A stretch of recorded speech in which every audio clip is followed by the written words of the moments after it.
اور انہی سے اصلاح لی اور انہی کے انداز میں علامہ اقبال نے شاعری کی۔ یہ جو ابتدائی دور ہے یہ 1905 تک پھیلا ہوا ہے۔ اس دور میں علامہ اقبال انجمن حمایت اسلام کے جلسوں میں بھی جاتے تھے اور ان کے لیے بھی ان کے لیے بھی آپ شاعری لکھتے تھے۔ اس دور کی ایک مشہور نظم حوالہ ہے، اس کے علاوہ بچوں کے لیے جتنی نظمیں علامہ اقبال کی ہیں وہ ساری اس دور کی ہیں۔ اس دور کی جو شاعری ہے وہ جس کو علامہ اقبال کے ابتدائی دور کی شاعری میں شمار کیا جاتا ہے، اس دور میں علامہ اقبال کی جو ایک مشہور نظم ہے اس کا نام بلال ہے۔ یہ منقبت بھی ہے، اس کے کچھ اشعار میں سنا کے پھر میں اگلے دور کی طرف بڑھوں گا۔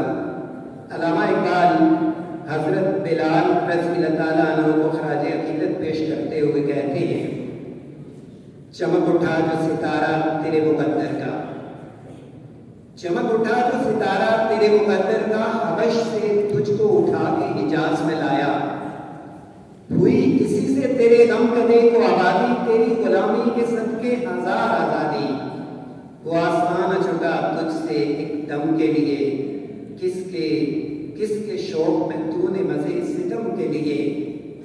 اور حضرت بلال رضی اللہ تعالیٰ عنہ کی زبانی علامہ اقبال خود جواب دیتے ہیں پھر اس نظم میں، جفا جو عشق میں ہوتی ہے وہ جفا ہی نہیں، ستم نہ ہو تو محبت میں مزہ ہی نہیں۔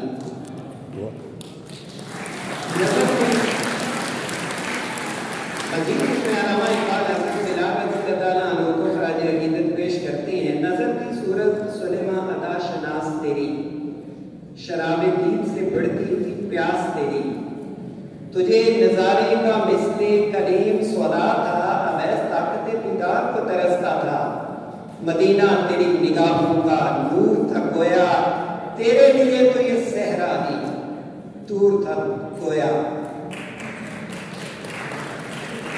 ادائے دید سراپا نیاز تھی تیری، کسی کو دیکھتے رہنا نماز تھی تیری، ازاں ازل سے تیرے عشق کا ترانہ بنی، اور نماز اس کے نظارے کا ایک بہانہ بنی، خوش و وقت کے یسر مقام کا اس کا، خوش و وقت کے دیدار عام تھا اس کا۔ اس کے بعد علامہ اقبال کا دوسرا دور آتا ہے جو 1905 سے لے کے 1908 پر مبنی ہے۔